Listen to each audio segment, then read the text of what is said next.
بسم اللہ الرحمن الرحیم۔ عزیز طلبہ، آج ہم شیخ غلام حمدانی موسفی کی دوسری غزل کا مطالعہ کریں گے۔ اس سے پہلے ہم ان کی پہلی غزل کو دیکھ چکے ہیں جو صفحہ نمبر 120 پر موجود تھی۔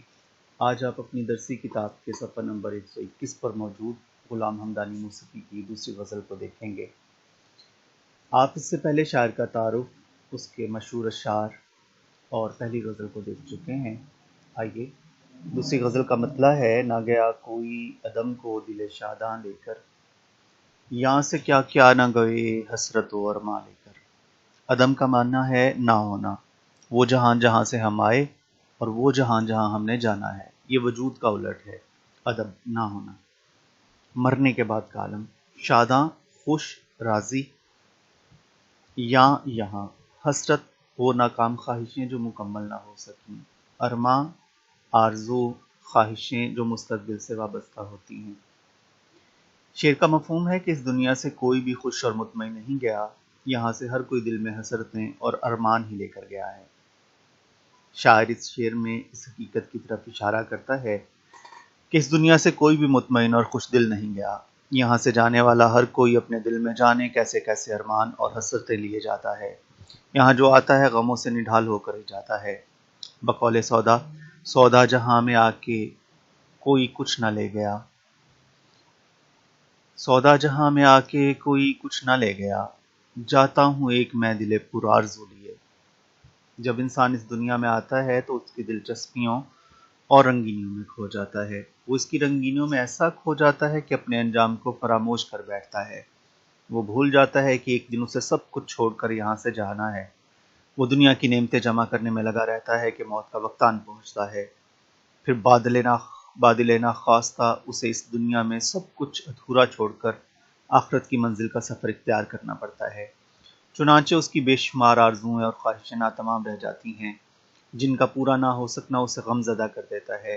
بقول میر، آفاق کی منزل سے گیا کون سلامت، اسباب لٹا راہ میں یہاں ہر سفری کا۔ دوسرے شعر کی طرف آئیے۔ باغ و دشت جنوں تھا کہ کبھی جس میں سے، لالا و گل گئے ثابت نہ گریباں لے کر۔ دشت جنگل ویرانہ، جنوں دیوانگی پاگل پن، لالا سرخ رنگ کا پھول، گل گلاب کا پھول، ثابت سالم پورا لے کر۔ یہ دنیا دیوانگی کا ایسا باغ ہے کہ جہاں سے لالا و گل بھی اپنا گریبان سلامت نہ لے کر گئے۔ شاعر اس شعر میں لالا اور گلاب کے کھلے ہوئے پھولوں کی پتیاں دیکھ کر خیال کرتا ہے کہ کسی کی چاہ میں بے قرار ہو کر پھولوں نے بھی اپنا گریبان تار تار کر رکھا ہے۔ پھول جب کلی اور غنچے کی شکل میں تھے تو ان کی پتیاں آپس میں ملی ہوئی تھیں، پھر جب موسم بہار میں جنوں نے جوش مارا تو غنچے کھل کر پھول بن گئے۔ ان کی پتیاں جو پہلے ملی ہوئی تھیں اب الگ الگ ہو گئیں۔ گویا پھول اس جنون کے جنگل میں اپنا گریبان نہ بچا سکا اور عالم دیوانگی میں اس نے اپنا گریبان چاک کر ڈالا۔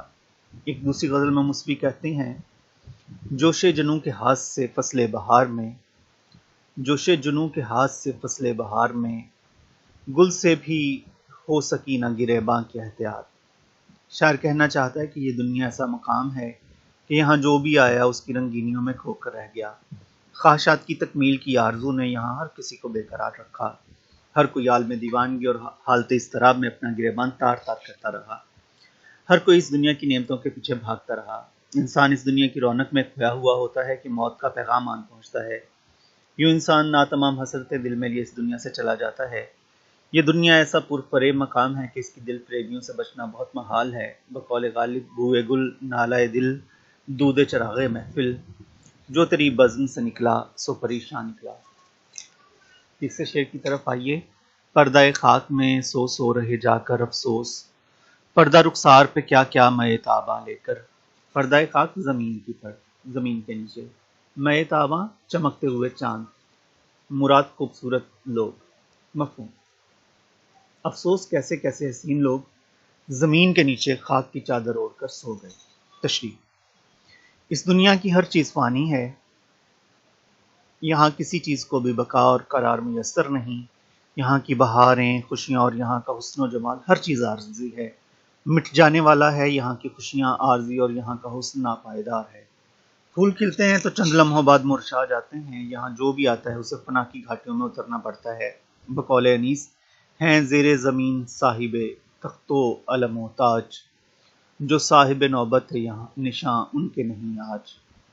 شاعر کہتا ہے کہ کیسے کیسے حسین لوگ کہ جن کے حسن کے آگے چاند بھی شرما جائے، موت کا شکار ہو کر مٹی میں مل گئے۔ کیسے کیسے خوبصورت اور حسن کے پیکر کے جن کی ایک جھلک کے لیے لوگ ترستے تھے، جو زمین کا حسن اور اس کی رونق تھے، آج زمین کے نیچے سو رہے ہیں۔ موت نے ان کو اور ان کے حسن کو مٹا دیا۔ اپنے حسن کے جلووں سے مردوں کو زندہ کر دینے والے خود پردہ خاک میں سو رہے۔ بقول غالب سب کہاں کچھ لالہ و گل میں نمایاں ہو گئی، خاک میں کیا صورتیں ہوں گی کہ پنہاں ہو گئی۔ شاعر کہنا چاہتا ہے کہ افسوس اس دنیا میں کسی کو بھی بقا اور قرار میسر نہیں۔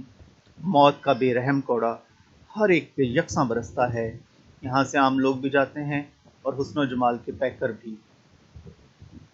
کیسے کیسے حسین لوگ تھے مگر موت نے ان کا نام و نشان مٹا دیا، آخر ان کا حسن مٹی میں مل گیا۔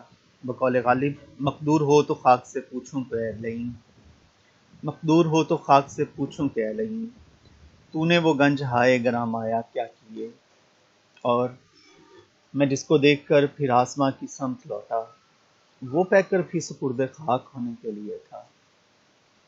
تو ان تینوں شعر سے نوجوان طلباء آپ نے دیکھا کہ موت کا بنیادی موضوع حاوی ہے ہمارے شاعری پر اور ہماری غزل میں۔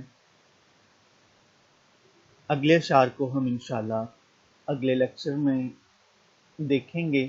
تب تک آپ ان تینوں شعر کی تشریح کو تیار کیجئے، لکھ کے دیکھیے، یاد کیجئے اور موسیقی کے شعر کو اور ان کے مفہوم کو اور ان کی وضاحت کو سمجھنے کی کوشش کریں۔ خدا آپ کا حامی و ناصر ہو، اپنا خیال رکھیں، اللہ حافظ۔